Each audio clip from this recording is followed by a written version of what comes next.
Welcome to this week's episode of Over My Dead Pod, a true crime comedy podcast brought to you by me, Kylee Caldwell. Kate Carter. Holly Spear.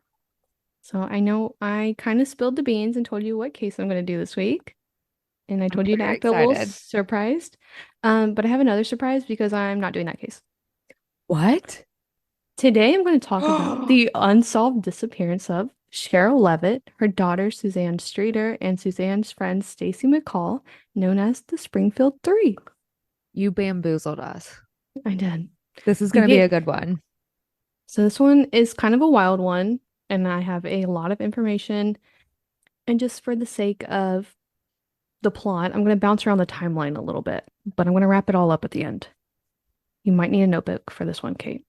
Okay, I was going to say, should I take notes? Sherrill Levitt, her 19-year-old daughter, Suzanne, who went by Suzie, and they had recently moved to Springfield, Missouri after Sherrill's second divorce. Sherrill was a cosmetologist, and at the time of this case, Suzie and her friend Stacy, who was 18, just graduated from Kickapoo High School. It's an interesting name. Just graduated, I mean, the day of. After Suzie and Stacy's graduation on June 6, 1992, the two made their rounds at a few different graduation parties around town. You know, stop at all your friends' parties. So this is where I'm going to throw out some different times. So at 11:15 p.m., this was the last known communication of Sherrill when she was on the phone with her friend, and she told her friend that she was at home painting an armoire, which I guess is a dresser. So I couldn't figure out at what time exactly Suzie and Stacy left their last party, but at 2 a.m., the two headed to their friend Janelle Kirby's house. They were planning on spending the night at Janelle's house, and all three would join the rest of their graduating class at a water park in Branson to celebrate the graduation even more. Did you guys do anything fun for your graduation? I feel like we just had it and then came home and had a little party at the house. These people are going all out. So in North Carolina, our high schools all went to a beach week. I, of course, did not do that because I did not have any friends. And so I went to Washington, D.C. for a week to visit my aunt, and I toured that whole bitch by myself. And it was the coolest thing at 18 years old. I was not afraid, taking the trains everywhere. Graduating from Russellville High School, we just had a party in a field, and that was it.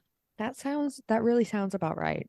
But don't worry, Kate. I also graduated from a North Carolina high school, and no one invited me to their senior beach week.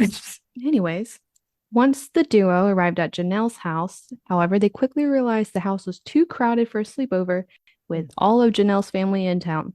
We all can relate. So instead, Suzie and Stacy headed back to Suzie's house, where Sherrill's painting this armoire, with plans on driving back to Janelle's house in the morning, and they would all ride to the water park together from there. Very normal. So bright and early the next day, on June 7th, between 8 and 9 a.m., Janelle and her boyfriend Mike went to Suzie's home after her and Stacy failed to come back over, and also were not answering any phone calls. They assumed that they had simply just slept in because Suzie and Stacy had both driven their cars that night to the different parties. And so when they arrived at the house, there were Suzie's car, Stacy's car, and Sherrill's car. 3 cars in the driveway. So Janelle and Mike walked up to the front door to find a shattered porch light, which was right beside the door. There was glass all over the porch, but the bulb was intact and apparently still on. Janelle and Mike swept up the broken glass before entering the home because the front door was unlocked. Red flags. Red flags. There's a lot of red flags. So they entered the home to find family dog, a Yorkshire Terrier named Cinnamon. Cinnamon was agitated. Some reports say Cinnamon was loose in the house, but then I saw some reports that say she was locked in the bathroom. So I don't know which is the case, or even if she was in the bathroom, if that was a normal thing to lock Cinnamon up in the bathroom at night. So this is where the case kind of goes south. We lose some evidence because while in the house, Janelle answered a phone call. This is before cell phones, so a house phone. Janelle said to police later that there was a male on the other end of the phone that said something strange and disturbing, which included sexual innuendos. So she hung up, but right after another call came in, she answered it, but quickly hung up again. Now, we don't know what was said. I don't know if it's that Janelle just doesn't remember or if they've just kept this under wraps. So a few hours later, Stacy's mom showed up at the house after not being able to contact Stacy or anybody else. Word has kind of like gotten out at this point. People are calling around asking if they've seen them. Janice looked around the house and she saw that all three of the girls' purses were sitting on the living room floor, undisturbed. Her daughter's clothes that she was wearing the day prior at the parties were neatly folded. The beds had been slept in, and the TV in Suzie's room was left on. I saw one report that said it was kind of like they had a VHS tape in, and it had like finished. So it's just like the black and white static at the end. It's like they just got up and walked off. That's what it kind of looked like.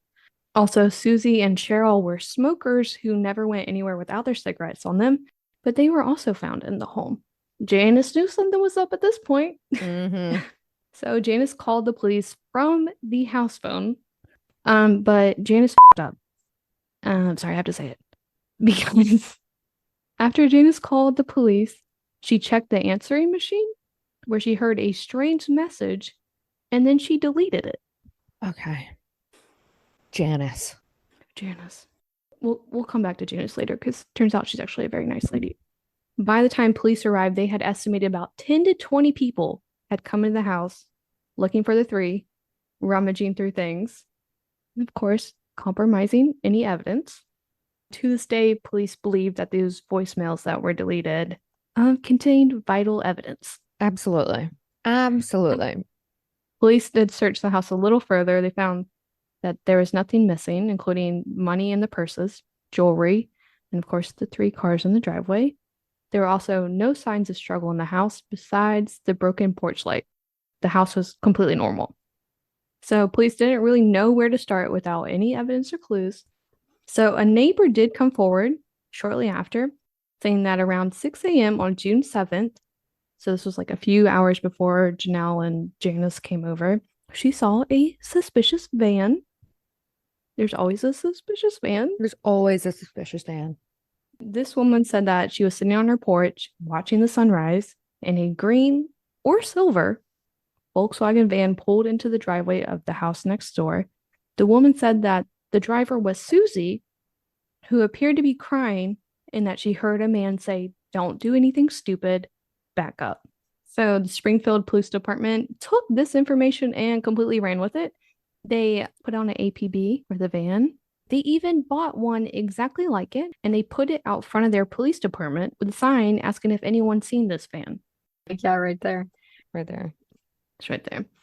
There were also other reports of like a brown van or a blue van, but everyone was coming forward with like different colored vans. But no one came forward saying that they saw any of these vans that night or that they knew someone who owned or drove a van like that. Another woman did come forward shortly after to say that she saw Suzie and Stacy after they had left Janelle's house in the very, very early hours of the 7th. So this woman was a server at George's Steakhouse. She claimed that Suzie and Stacy came in to eat at around 2:20 a.m. and left around 3 a.m. I couldn't find Janelle's address, probably for good reason. But this George's Steakhouse is only like a couple blocks away from Suzie's house, right off the same street. But the server said that Suzie appeared to be very intoxicated. But for whatever reason, police have not given any credit to this, haven't really corroborated that it was Suzie and Stacy at this restaurant at this hour. But I think it makes sense. Late night eating, for sure. So the national media fairly quickly picked up on the story. Of course, 3 white women went missing. By September, this was covered on one of our favorites, Unsolved Mysteries, 48 Hours, and America's Most Wanted. So on December 31st, 1992, so 6 months later, an unknown person called into America's Most Wanted with some key facts.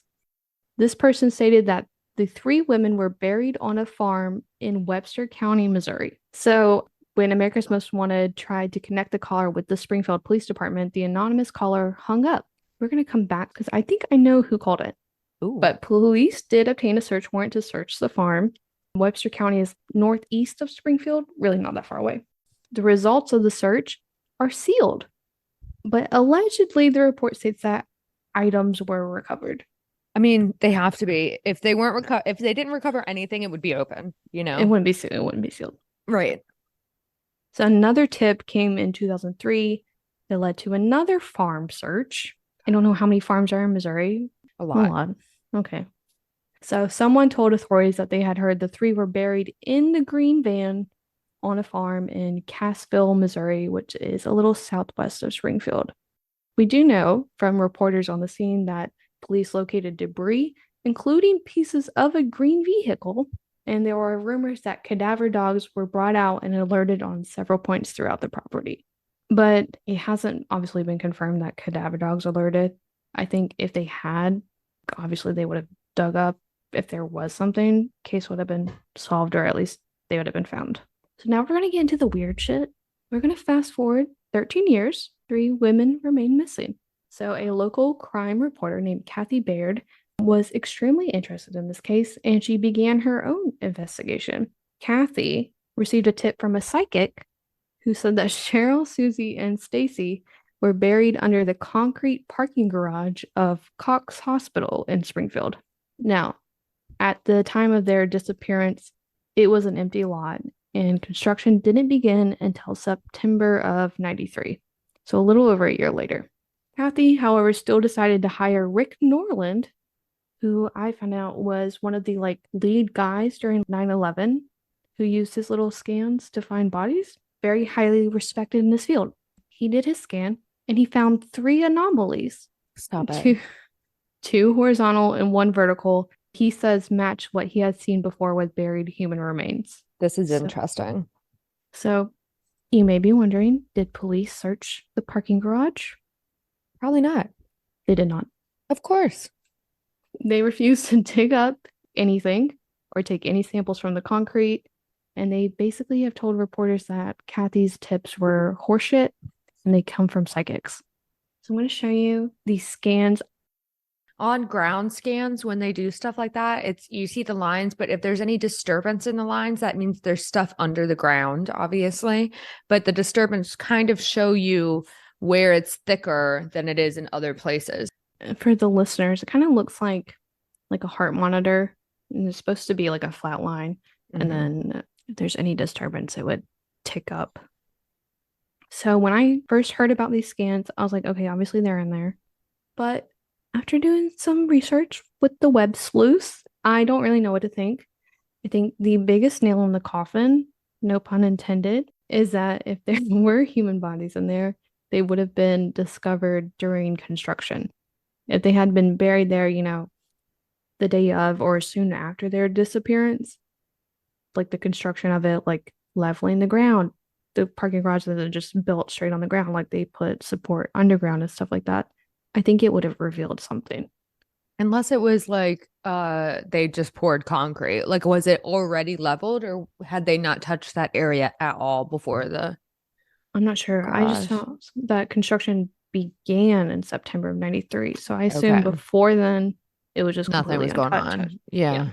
Well, we have some more weird shit because Miss Kathy has not spoken publicly about this case in a long time and refuses to investigate further. The last thing she told reporters was she knows the outcome of the disappearance, but won't say any more because of threats on her life. What? Wait. Now, a little fun fact about me is that one of my reoccurring dreams is go into a witness protection program. If I was Kathy, I would spill the beans and I would just go get a whole new identity. Yeah, I would too. Absolutely. It's a reoccurring dream for you? Not really a dream, just like a wish. Oh, I feel like it would be nice just every once in a while. I was thinking it was nice that was your reoccurring dream because mine is like all my teeth falling out of my head. I get that one a lot. So now we did some weird shit. We're going to get into the juicy shit. And we're going to talk about the persons of interest. There's quite a few. I've kind of narrowed it down to the big ones. And I have a secret that I didn't tell you earlier. Sherrill has another child who is the full brother of Suzie named Bart Streeter. So at the time of the disappearance, Bart lived in his own apartment in Springfield because he was estranged from the family due to his alcohol abuse problems. Suzie actually lived with Bart for a little bit in that apartment, but after a fight when Bart was drunk, she moved back in with her mom. Apparently, at the time of the disappearance, neither Sherrill nor Suzie had spoken to him in a while. So right away, police did question and polygraph Bart, who passed and had an alibi. However, he still comes up on a lot of web sleuths' radar due to the estrangement and also because of some somewhat recent behavior. In 2000, Bart was charged with first-degree kidnapping by force or coercion in Las Vegas. I couldn't find any details about this, but I did find the charge cover sheet that shows the charges and that he was convicted of 2 felonies for this. Well, Bart tried to do it again. Oh, February 28th in 2019, so not that long ago. Bart was arrested in Tennessee for public intoxication, disorderly conduct, and attempted false imprisonment. The police report states that Bart drunkenly walked into a nail salon, claiming to be the grandfather of a 15-year-old girl in the lobby. He didn't know her. She didn't know him, and she was there with her actual grandma.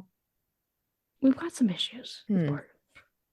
So some of the theories I kind of find hard to believe is that it would be a random attacker, because if you pull up to a house between maybe 3 and 6 a.m., that's like the narrowed down time frame, and there's 3 cars in the driveway, is that the house you're going to go into? There's no way. And that's one of the things people keep bringing up, is that Bart would know who's staying in the house and whose cars those were. And also just, I mean, yes, it was 2 younger women and the mom, but I feel like 3 against 1 is a hard, that'd be hard to do. That'd be hard to do. So, it had to be someone they knew. Yeah, either they knew him or maybe all 3 were asleep. But there wasn't any, it didn't look like there was any blood or anything. So it wasn't like they were attacked. They were definitely coerced out of the house. That's what I think too.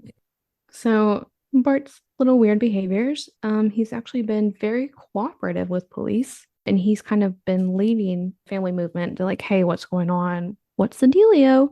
He's actually appeared on other podcasts about this case. He also runs the blog, Streeter Family Blog.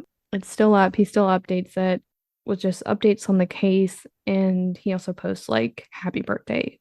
I've seen people talk about online if Bart kind of had this behavior beforehand, or if this is just started because of the alcohol abuse and because his mom and sister are missing, which, I mean, we don't really know.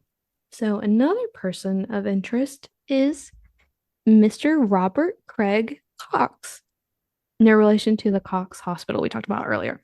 In 1997, while Robert was imprisoned in Texas for kidnapping and robbery, and also a suspect for a murder in Florida, he started talking to the press. He told a journalist that he knew the 3 were murdered and that their bodies would never be recovered. So this was in Texas, but at the time of the disappearance of the 3, he was actually living in Springfield, right across the street. Oh, he was there. He was there. Furthermore, he, at the time, was working at a car dealership nearby, which just so happens to be the exact same one where Stacy's dad worked. Stacy and her sisters often visited their dad at work. And so police wanted to talk to Robert right away, but when the police showed up, Robert said that during the disappearance, he was actually at church with his girlfriend. His girlfriend corroborated this, but she later recanted, saying that Robert told her to say that. So police come back to Robert. They're like, hey, girlfriend didn't check out. And then he was like, oh no, I was at my parents' house. His parents confirmed it. Do we trust them? No. So out of all the people I want to talk about, Robert is the only one who has refused to take a polygraph. And he has said that he will disclose what happened after his mother passes away. So this was 25 years ago. I can't imagine his mom is still alive at this point. Couldn't find any confirmation, but he still hasn't talked. He was later convicted of that murder in Florida. The woman, I couldn't figure out her name, but it was later overturned due to a lack of DNA evidence. But we have some good news. He was sentenced to life for the robbery and attempted kidnapping charge, which was on a 12-year-old girl. Disgusting. Apparently, he held a gun to the 12-year-old girl's head. But then I have some bad news again, because he's up for parole in 2025. That's not good. What? Okay. Okay, so we're going to talk about the next 5. And I'm going to rewind a bit to March 1992. So this Okay. is 3 months before the disappearance. And this is when Susie broke up with her boyfriend, Dustin Reckla. After finding out that he and his two friends, Michael Clay and Joseph Rydell, broke into a mausoleum and stole gold teeth from the skulls and sold them at a pawn shop for $30, apparently using Sherrill's car. I'm sorry. Okay, so they went into a cemetery, The mausoleum. So it's like the above ground and they took gold teeth from human skulls. Okay. And sold them at a pawn shop For only $30. For $30. That's still not a lot of money, even in the 90s. Maybe the 80s it would have gotten you a house, but not the 90s. Okay. So Susie wasn't involved in this, but obviously she wasn't a fan. Her and Sherrill spoke to police about this and were both scheduled to testify against the three. And apparently during the boys' interrogations, one of them, I'm not sure which, reportedly told an officer that he hoped those bitches were dead. Oh. Yeah. But he ended up getting probation. The last two men we're going to talk about are Stephen Garrison and Gerald Carnahan, both members of probably the funniest named motorcycle gang I know, called the Galloping Goose Motorcycle Club. Okay. All right. That's not intimidating at all. Their logo is a middle finger running in underwear and cowboy boots. It's a good choice. Good choice. This motorcycle gang apparently was one of the main drug runners in the state and responsible for the majority of the drugs in Missouri. Didn't see that one coming. Did not see that one coming. Galloping Goose is just like a little red herring. Like, don't look here. Both Stephen and Gerald both have pretty long rap sheets. Both of them have murder and rape charges. They weren't arrested until quite some time later after the actual date of the crime, because these happened in the 80s, early 90s before DNA. So Stephen Garrison originally showed up on police's radar when a friend of his came forward saying that while at a party, Stephen confessed to killing the Springfield Three. So police brought him in. We don't know much about their conversations, but we do know those 3 search warrants at those farms I talked about earlier came from these conversations. Makes me believe that Stephen was the caller into America's Most Wanted. Along with these farms, Stephen also said that the van would be found in Fordland, Missouri, which is about 12 miles south of the house in Springfield. But these search warrants and Stephen also have gag orders on them. Sketchy. And a little bit that property in Fordland, Missouri, where Stephen says the van was owned by a man named Francis Lee Robb Sr., who was later pled guilty to 2 counts of second-degree murder in a drug deal gone wrong case. What is happening on this episode? There are so many things. You're right. I needed to take notes. This is crazy. Yeah. Missouri just be like that, apparently. This is crazy. So the second guy, Gerald, also a member of the Galloping Goose Motorcycle Club, of course, entered the conversation because of his conviction of the rape and murder of a woman in 1985. So this was before DNA, and he wouldn't be arrested until the DNA came back in 2007. So Stephen is currently serving a 40-year prison sentence for the rape of a Springfield college student in the summer of 93, a year after this disappearance. And the girls were how old when they went missing? 18 and 19, right? Yeah. Before we wrap this up and talk about theories, I have one more surprise. So, remember Susie's ex-boyfriend, Dustin Reckla? Yeah. He was a customer of illegal things of both Stephen and Gerald. So, basically, that's where the case stands today. Today, the former lead investigator, who's now an officer in a different town, is still working on the case on his own time. He has told reporters that the sloppy investigation and destruction of key evidence was an absolute detriment, and until someone comes forward with the bodies, there will likely not be any resolution. In 1997, Sherrill's sister had both Sherrill and Suzie declared legally dead. Stacy's mom, Janice, refused to do the same as she still held out hope. Now, this is where we come back. Janice is a good woman because Janice founded a nonprofit called One Missing Link that helps the family of missing people. She also served on the board of directors for the Association of Missing and Exploited Children's and for the Southwest Missouri Missing Persons Task Force. Unfortunately, Janice passed away in 2021. The website for the One Missing Link is no longer up, so I'm not sure if the organization is still operating. But now's the time where you guys throw out your theories because I really don't know where to start. I don't know. It could be anybody. Could be. So Yeah. this is what I was thinking with the boyfriend just at the end. I didn't think this the whole time. Could have been a murder for hire for the boyfriend to get the motorcycle club to get the women. Could have been a drug deal gone bad on the boyfriend's end, and the women were kidnapped for a reason, and they ended up just killing them. Could have been the brother. Could have been any of the other suspects too. This is crazy. There's too many. There's too many. And they all have reasonable, like the guy who lived across the street and was a rapist and a kidnapper and was there at the same time that this was all happening. He would obviously know when the women were home and when they weren't because he lived across the street. This is crazy. One person, one guy overtaking 3 women with no blood in the house, nothing's disheveled. He literally led them out of the house, like coerced them to do so. Unless he had a weapon, even if he had a weapon, that's 3 against 1, like I would be shocked if it was just one person.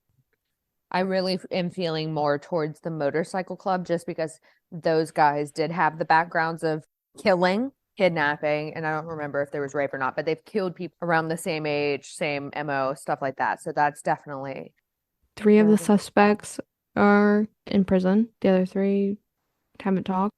Yeah. So at the beginning, you said that there was not much talk about the case because they were scared for their life. Do we think that might be a motorcycle gang retaliation? Yeah. I feel like it has to be it because these 3 guys who just basically just had theft charges and got probation, and then you have Bart, who at the time had no criminal history, having death threats enough to scare this woman into not talking. Yeah. I don't think she would be scared of them. An entire motorcycle gang? Yeah. I didn't realize Springfield was quite the hub for drug operations, but apparently it is. This is crazy. Okay. What's weird, though, is that we are assuming that all 3 of them changed into their pajamas, washed their faces. Apparently, police found washcloths with makeup on them, went to bed, put on a movie or something with the VHS, slept in their beds for a bit. So if it was someone who followed them from the restaurant, they waited a while. That's why I think it makes sense for that woman to say that she saw them in the van at 6 a.m. They had already been in bed at that point. In that scenario would probably be accurate. That's an end of nightcap kind of thing. Like you go and you've been drinking or whatever and you get food and you go to bed. That makes sense to me. I don't know. So the Springfield 3, Sherrill, Suzie, and Stacy, still remain missing and unfound to this day with their fate unknown. And with that, this is Over My Dead Pod. And if you enjoyed this episode, be sure to stay tuned for a new episode next week. Additional information about this case, including photos, can be found on our website, overmydeadpod.com, where you can also submit cases you want to hear about. Don't forget to subscribe and leave us a review wherever you're listening. Goodbye. Bye.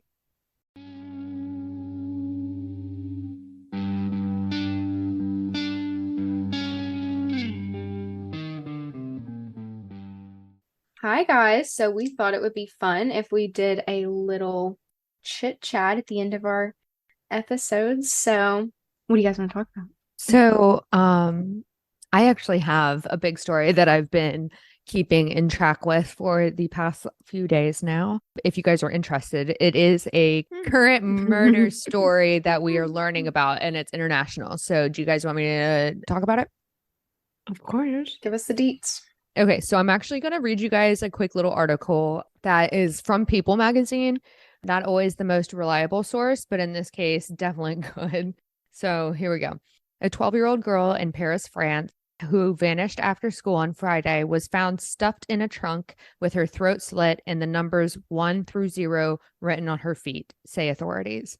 The parents of the girls, identified as Lola Davet, called police Friday afternoon when she didn't come home from school. To their horror, her mutilated body was found later in that evening in a trunk near the building in the 19th arrondissement where she lived with her family, according to the BBC. Her body was placed in the trunk underneath a small pile of linens.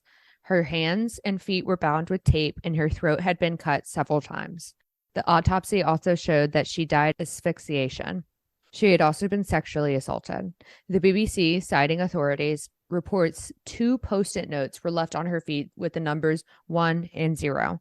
However, sources told authorities that the numbers were actually imprinted on her body with a device. Thus, citing police, reports say that the numbers were written on the girl's feet in red ink. So on Saturday, the police in Paris arrested a 24-year-old woman identified as Dabia B, according to the authorities. Security footage at the apartment allegedly shows that woman, the 24-year-old, entering through the front door of Lola's apartment building with the girl on Friday afternoon. Lola's father, Jonathan, who is the caretaker of the building where the family lives, checked the building's CCTV footage when the girl went missing. To his surprise, he saw her entering the building with the 24-year-old woman. Lola's mother, Delphine, wrote on Facebook on Friday, "Alert abduction of our daughter Lola, last seen at 15:20 in the company of a girl we don't know." Mother told Metro UK she immediately knew something was wrong with her daughter failed to come home on Friday. Quote unquote, "Lola knows that on Fridays you go straight home because we go to the family village. It's a 3-hour drive north of Paris." So police found signs of struggle in the basement of the building. The 24-year-old Dabia B was arrested on Saturday and appeared before a judge in the criminal court of Paris right away on Monday morning. So on Monday, the prosecutor's office confirmed to the newspaper that the woman is expected to be indicted for murder and rape of a minor under 15 years of age involving acts of torture and extreme violence. A 43-year-old man is also in custody because police suspected he drove the woman and the suitcase in his car. It's unclear whether or not he's been charged at this point. The authorities haven't revealed a motive, but they said that the woman is psychologically unstable and that she has alleged that the slaying was on behalf of the black market. Police continue to investigate. Lola's friends and family are mourning the loss of this happy girl who loved gymnastics. Students at Lola's schools are really shaken about the murders, especially the classmates. And the French president, right now, his wife spoke out about this. She's really big about female rights and child rights and, good stuff. And she said that the child's killing was an absolute and intolerable tragedy. So that's all we have right now. Like I said, this has been happening with over the past few days. So that's what I've got. I'm Kate Carter. But in a positive note, completely unrelated, 1 week from today, we will all be getting ready to go to bed so that we wake up the next day to get me married. And it is my job to get you intoxicated. Not that bad, Kylee though. is the fun police. So I guess the only thing I had that I wanted to talk about was the new season of Unsolved Mysteries. It is so crazy. So if you haven't seen it, I would suggest listening to the Boys on the Tracks podcast first, or Crime Junkies just did a pretty good one. So we need to go listen to the episode by Crime Junkies that's called Boys on the Track? Yes. I listened to them around the same time, and it's pretty creepy. And the second episode, if you don't believe in aliens, get out. Volume 3's got alien shit in it too? Yeah. I'm excited to binge tonight. I'm going to binge. Oh, second thing, they released another video about the day before Gabby Petito was killed. No, it was that morning. It was that morning. Oh, that morning? Okay. Yeah. Okay, one thing about that, I've seen so many people comment on that. They're like, oh, that everything looks normal. But like, she literally has her arms crossed the entire time. He's just like casually, like, kind of way behind her with his like hands in his pocket. It looks very tense. Her arms are crossed the entire time, even with like a basket of food. Like, she has her arms crossed. It's still pissing. I want to know what's going on with Brian's parents. I don't know. And that is over my dead blood. See you guys next time. Bye. Bye. Bye.